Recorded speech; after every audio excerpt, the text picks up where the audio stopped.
The waiting room of Mercy General Hospital was dead quiet at 2:47. In the morning, just a hum of fluorescent lights, the soft beep of monitors down the hall, and the sound of a woman named Delia washing her hands for what felt like the 100th time that shift. She was a nurse, 41 years old, steady hands, quiet voice, the kind of person who remembered every patient's name and brought extra blankets without being asked. Nobody knew what she used to be, and tonight, somebody was about to find out. He came in at 2:12 a.m. on a stretcher, barely holding on. 20-6 years old. His name, according to his ID, was Marcus Webb. 3 stab wounds to the abdomen, 1 to the shoulder. He had lost a significant amount of blood by the time the paramedics rolled him through the double doors. Delia was the charge nurse on duty that night, working the overnight shift the way she had for the past 6 years, ever since she had left her previous life behind. She took one look at Marcus and moved immediately, her voice calm, her actions precise. "Get me 2 large bore IVs and 4 units of ONEG. Call Dr. Okafor now." She had seen worse, much worse. But she did not say that out loud. She just worked. What nobody in that knew, at least not yet, was that Marcus Webb was not simply a young man who had been in the wrong place at the wrong time. He was a witness. 3 days earlier, he had seen a man named Eddie Ramos order the execution of a rival gang leader outside a convenience store on 9th Avenue.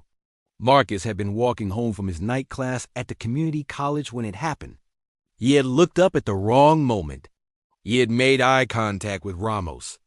And Ramos did not forget faces. Dr. Okafor and the trauma team stabilized Marcus within the hour. He was moved to a recovery room on the 2nd floor, sedated but alive. Delia finished her initial documentation and walked to the break room to pour herself a cup of cold coffee. She stood at the window for a moment, looking out at the parking lot below. Empty. Still, the city at this hour was almost peaceful. She thought about her son, who was 12 now. She thought about the parent-teacher conference she had on Thursday. She thought about whether she had remembered to sign his permission slip for the science fair. She had been living this ordinary, beautiful life for 6 years, and she was grateful for every inch of it. She had served 8 years in the United States Coast Guard, 3 of them as part of a maritime security response team. She had boarded vessels in international waters in the middle of the night. She had neutralized armed smugglers. She had pulled drowning sailors out of 30-foot swells. She had done things that would not appear on any resume she had ever handed to a hospital. Then her daughter had been born, and her priorities had changed. She rinsed her cup, set it in the drying rack, and walked back toward her station. That was when she heard the doors. 4 men entered through the main ER entrance at 3:44 a.m., the security guard at the front desk. A 60-year-old named Carl, who was 3 months from retirement, started to stand. The tallest of the 4 men put a hand on Carl's shoulder and pushed him back into his chair. Not hard enough to hurt him. Hard enough to make the message clear. "Don't," the man said. Delia was at the nursing station 15 feet away. She heard it. She turned. The men were dressed in dark clothing. 2 of them had their hands tucked into their jackets. She did not need to see the weapons to know they were there. She had learned a long time ago to read the geometry of a threat, the way a person holds their weight, the direction their eyes move, the stillness of someone who has already decided what they are about to do. She recognized it instantly. These men were not here for treatment. The tallest one, the one who had stopped Carl, looked across the reception desk at her. His eyes were flat and purposeful. "2nd floor?" he said to one of the others, just loud enough for Delia to hear. "Room 214. Marcus Webb. Room 214. There were 4 of them. One of her she had no weapon. She was wearing scrubs and orthopedic nursing shoes. Her nearest colleague, a young E-tech named Jordan, was in a supply closet down the hall and had no idea what was happening. In a different life, she might have hesitated. She might have frozen, but something happened in that moment that she would later describe to her sister as simply muscle memory. Her body made the decision before her mind finished processing the situation. Her hands moved to the emergency lockdown panel on the wall beside the nursing station. She hit the button with the flat of her palm. Every door on the second floor locked. Automatically, the alarm did not sound loudly. It was a low, pulsing tone. But it was enough that the tall man's eyes snapped back to her. He understood immediately what she had done. He started toward the nursing. Station. Delia moved toward him. What happened in the next 4 minutes was captured on 3 separate security cameras. And the footage would later be reviewed by both the police and the hospital's risk management team. Delia did not fight like someone who was angry. She did not shout. She did not seem afraid. She moved with the kind of calm efficiency that comes from thousands of hours of training, from having done hard things in hard places and coming out the other side. The first man reached for her. She redirected his arm, used his own momentum against him, and had him on the ground before he fully understood what was happening. The second came from her left. She stepped into the angle, not away from it, and used the supply cart beside her as a barrier. He went over it. The third man produced a knife. Delia looked at him and said very quietly, "Put it down." He did not.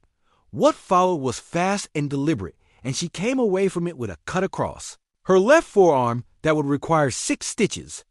But he came away from it disarmed and on his knees. The fourth man ran.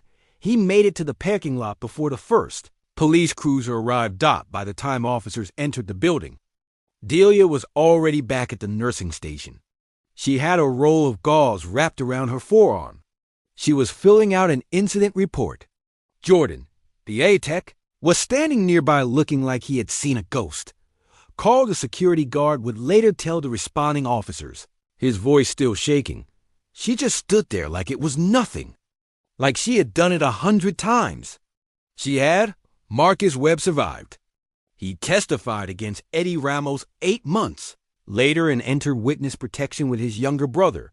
Delia received a commendation from the hospital board and a handshake from the chief of police. She was offered a security consultant position that paid 3 times her nursing salary.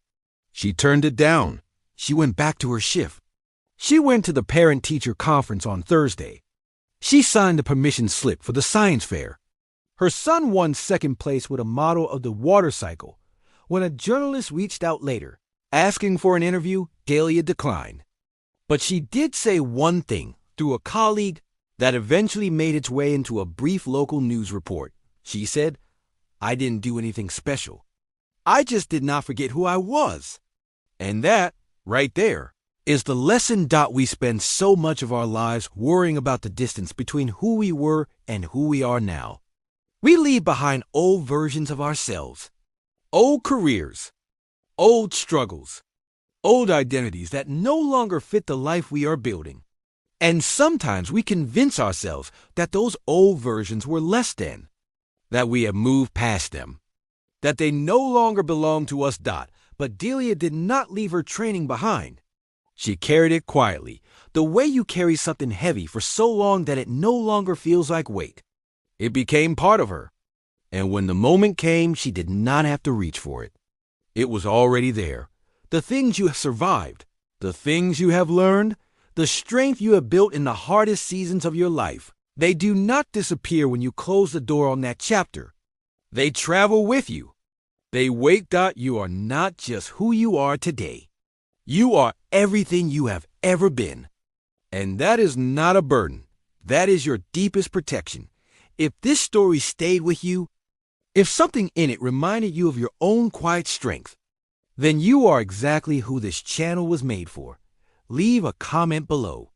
Tell me about a time when something from your past showed up to help you in a moment you did not expect. Those stories matter. They matter more than you know. If this is your first time here, welcome to Soul Relief Stories. We tell stories about real people, real moments, and the lessons that live inside them. Subscribe and hit the bell so you never miss one. Take care of yourself. I will see you in the next one.